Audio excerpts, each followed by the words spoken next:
His Excellency, Mr. Heng Sok-Koo, Cambodia Ministry of Industry, Science, Technology and Innovation, sir. Honorable Mr. Shakil Ahmed, Deputy Resident Representative of UNDP Cambodia. To my new friend, Dr. Hak Song Kim, Director of Nanyang University and of Link 3.0, and Sir Tun Sophorn, Cambodia National Coordinator of the International Labour Organization. To all of our visitors, friends, guests, most especially our delegates, good afternoon to each and every one of you. Allow me as well to recognize Mr. Hyung Min Kim, the Managing Director of the Urban Youth Academy. I would also like to take this opportunity to greet my fellow delegates from the province of La Union. My province is heavily represented. We have Mr. John J. Kasuga. We have Jovelyn Doctolero. We also have with us Jeremy Garce, our new delegates and participants of the APYE, and our seasoned veterans who have already joined APYE before. We have Ms. Saijas de Guzman, and we also have Mr. Christopher Monar. All of them are from the province of La Union, and I am proud to be standing here in front of them today and to see them being actively participating in this very beautiful program of yours. So first and foremost, this keynote speech, please treat it as a mini presentation as well, because I usually like to elevate the presentations that I give. So allow me to greet all of you. Naimbag na aldaw kada kayo kami. This is how we say good day to all of you in Ilocano, which is our local dialect in the province of La Union, Philippines. It is a great pleasure to be here at the Asia Pacific Youth Exchange High-Level Forum, standing in front of the most well-regarded young leaders and professionals from the Asia Pacific region. First and foremost, allow me to introduce myself. I am Governor Rafael Veronica Rafi Ortega David, the youngest and the first lady governor in the history of the province of Cambodia.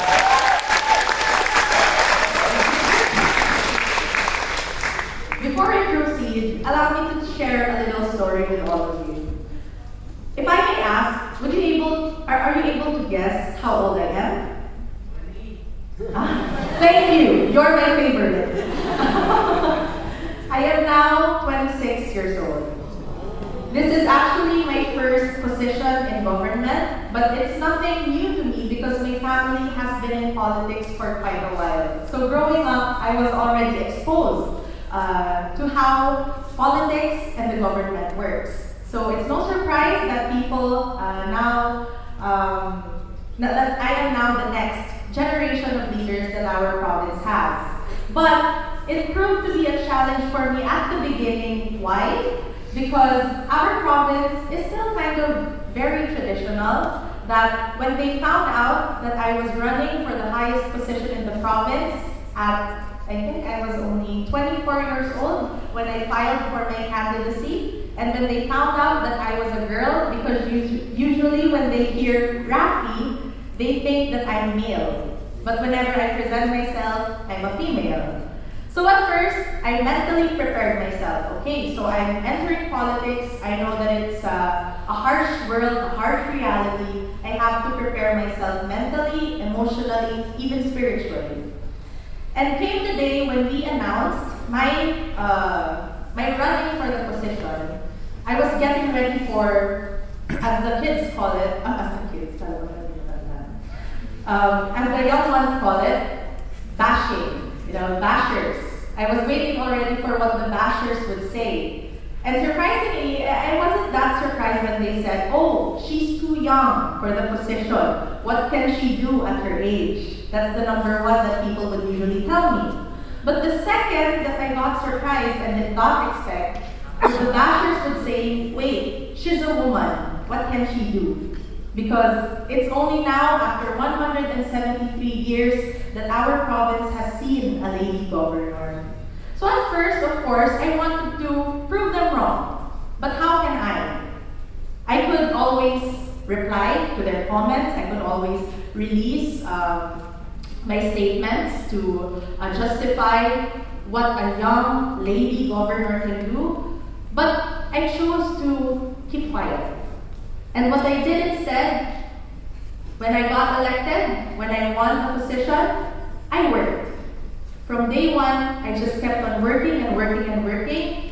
And surprisingly enough, not even 1 year into the position, all of the people saying that what can a young person do, what can a lady do as governor, we completely twisted that. And now everybody's saying, wow, so this is what a young person can do.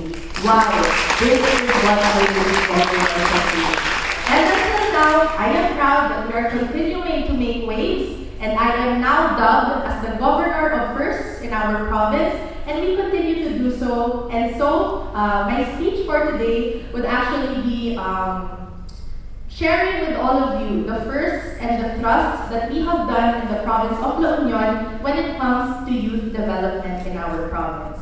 So all of us, while we come from different backgrounds, private institutions, the academe, governments, and multi-sectoral civil society organizations, we are all here for one purpose. And what is that? To make impactful and lasting changes in the Asia Pacific and the whole world. As I lead the province of La Union, the welfare and development of our youth are among my utmost priority. It has always been my commitment to ensure that I connect and build a strong relationship with the youth. Thus, I personally visit their barangays or villages, and I get the opportunity to speak to them. I even make sure to visit geographically isolated and disadvantaged areas so that I am able to listen to their concerns. It's easy to say in a speech that I support you. But more than saying this, I believe that presence matters. And being present in the community is what we get to show them, and how we get to show all of our constituents that we really are there present to support them. We have taken many strides in achieving the vision of the province of La Union, which is to be the heart of agritourism in Northern Luzon by 2025.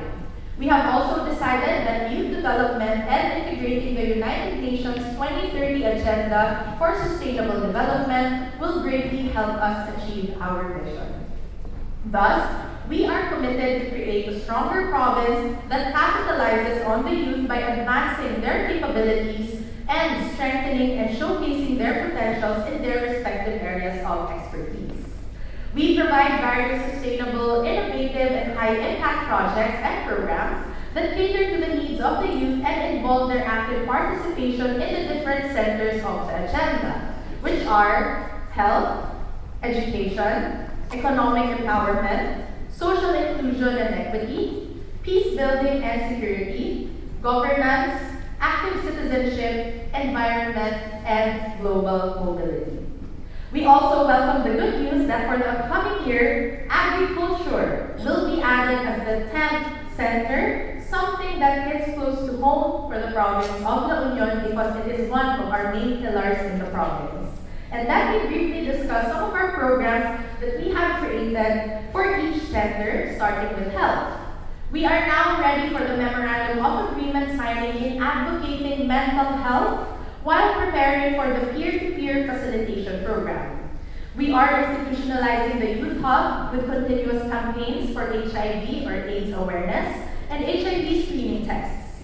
We support athletes who are representing the province of La Union in regional, national, and even international competitions. For education, we improved expanded access to quality education of the marginalized sector by providing scholarships to 2,065 provincial government scholars, and we also provide incentives for academic winners and achievers in the national, international, and even world competitions. For economic empowerment, we have equal employment opportunities where we provide job fairs to all sectors, especially to PWDs and the youth, and we give special recognition to our agripreneurs, which are agriculture entrepreneurs. For social inclusion and equity, we recognize the members of the LGBTQIA+ and their role in development and governance. We seriously address violence against women and children through the Kalihi Women's Organization. We will agritourism livelihood projects so that they are able to recover and be independent. And in strengthening the recognition of culture and arts for the indigenous people, we promote youth experiencing the life of indigenous people, and we created the La Union Indigenous People Youth Council. And we have also conducted the Color Fun Run, just to add, where we gamified health and wellness promotion as well as advocating inclusions of all vulnerable sectors such as the youth, the PWDs, the elders, and our indigenous peoples. For peace building and security, we ensure safe spaces for the youth through our Sangguniang Kabataan Teen Centers. We also conduct campaign against illegal drugs and terrorism, and capacitating urban communities for peace, and the Development Youth Camp is now on its planning stage. For governance, we now have a Provincial Youth Development Office and a Provincial Youth Development Officer, who leads all youth-related efforts in the province of La Union, which underscores the importance of youth in my administration. She is also a Philippine delegate to this summit, so if you have any questions, you may relay them to Ms. Zaijas de Guzman once again. Please raise your hand, Ms. Zaijas. Our Provincial Youth Development Officer. 4, please approach her for networking and partnership opportunities. We require the participation of Sangguniang Kabataan and the local youth development officers to trainings, and we partner with the Sangguniang Kabataan, who are elected officials that represent the youth sector in their respective barangay, municipality, town, city, or province, and these officials formulate legislation towards addressing youth concerns and implement youth projects and programs. We also have established our Provincial Youth Development Council, composed of the youth-serving organizations, non-government organizations registered under the Youth Organization Registration Program, and they will create the 3-year Provincial Youth Development Plan, which is based on the Philippine Youth Development Plan, and we have plans on building knowledge on policymaking and parliamentary procedures, where we will conduct a province-wide national youth parliament. For active citizenship, we promote culture and arts with the active participation of youth in music, dance, painting, and other forms of art, and we promote youth volunteerism, especially in conducting youth activities and programs. For environment, we conduct regular programs in support of agritourism, while we conduct green lectures to educational institutions, and we also have green initiatives such as the Live to Lead, environmental summits, Classroom Without Walls, and our Kalikasan Naman, which means the environment campaign. Global mobility, we take part and have representations in international programs like the Asia Pacific Youth Exchange, and we have participation of athletes in the international arena to whom we give financial assistance and incentives. All these programs, projects, and activities contribute to attaining La Union's vision and mission. To realize these, no youth should be left behind. The youth is a vital catalyst possessing creativity, energy, knowledge, passion, and skills. And as public servants, we are on a mission. We are to serve as a catalyst for sustainable and inclusive development that improves the quality of life of our people. And if I may add, of course, our youth. So how do we ensure social inclusion and equity to all vulnerable sectors, especially among the youth? First of all, we gather data, and I see to it that my governance is backed up by relevant and up-to-date data. Through this, we were able to identify the pressing concerns in different areas, such as teenage pregnancy, where we established SK-Teen centers and trained mental health coach, peer facilitator, and other health providers, as well as supporting children in conflict with the law and children at risk. Right now, we have a total of 53 SK-Teen centers on the barangay level. In the city, 12 municipal teen centers and 1 city teen center. We provide sustainable and high-impact projects such as livelihood training for out-of-school youths and scholarships for financially incapacitated students. By going to the grassroots level and by listening to the stories of our different communities, we are able to prioritize inclusivity by those who belong to the LGBTQ+ persons with disabilities, youth, and indigenous people. On top of those I mentioned earlier, allow me also to discuss the provincial government of La Union's investments for the youth. over 15,000 pesos financial assistance for each of all 447 public schools in La Union, which is about a total of 16 million pesos for Brigada Escuela in preparation for the start of classes. We regularly conduct employability enhancement training for young job seekers, and as we have adopted hybrid flexible learning, we continuously hire youth under the Special Program for Employment of Students, Government Internship Programs or GIPs, and on-the-job trainings.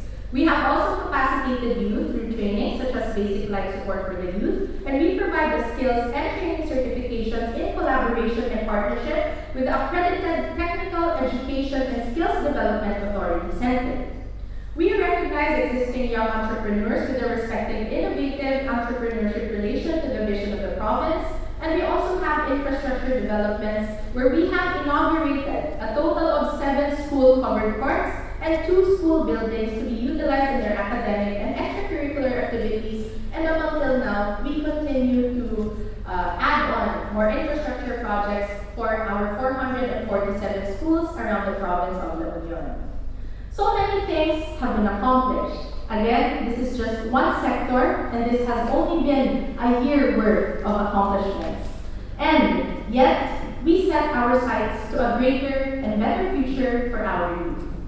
Indeed, I believe that governments, private sector, the civil society organizations, and the youth should come together to achieve our goals.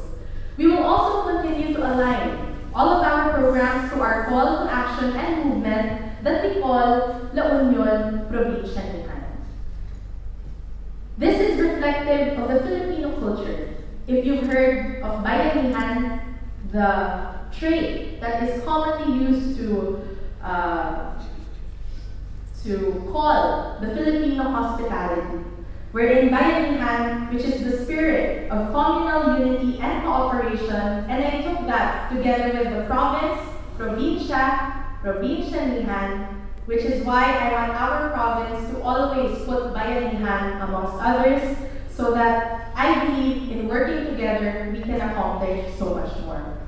La Union Provincianihan is our call to action as one province. La Union Provincianihan is a manifestation of our love of La Union and the Philippines. La Union Provincianihan inspires us to move to action. And in conclusion, allow me to quote an influential woman, former First Lady Michelle Obama. There is nothing more important to this nation's future than investing in our young people. Today, I stand before all of you of sound mind and body, and the proudest I have ever been, that I commit that La Union, Philippines, is a place to thrive and grow in for everyone, most especially the younger generations and those who follow them. Thus, as one united province, we also commit to continue to play our role and support all the meaningful advocacies of the Asia-Pacific Youth Exchange. You know, people usually say that the youth are the leaders of tomorrow. But let me be a testament that we say the youth are the leaders of today. We are capable, we are dependable, we care and love, and most importantly, we can lead. May you all have productive, meaningful, and enjoyable sessions and immersions. And thus, once again, thank you for this opportunity. Diyos unay, Tiagina. Thank you very much. May God bless us all, and God bless the Asia-Pacific Youth Exchange. Thank you.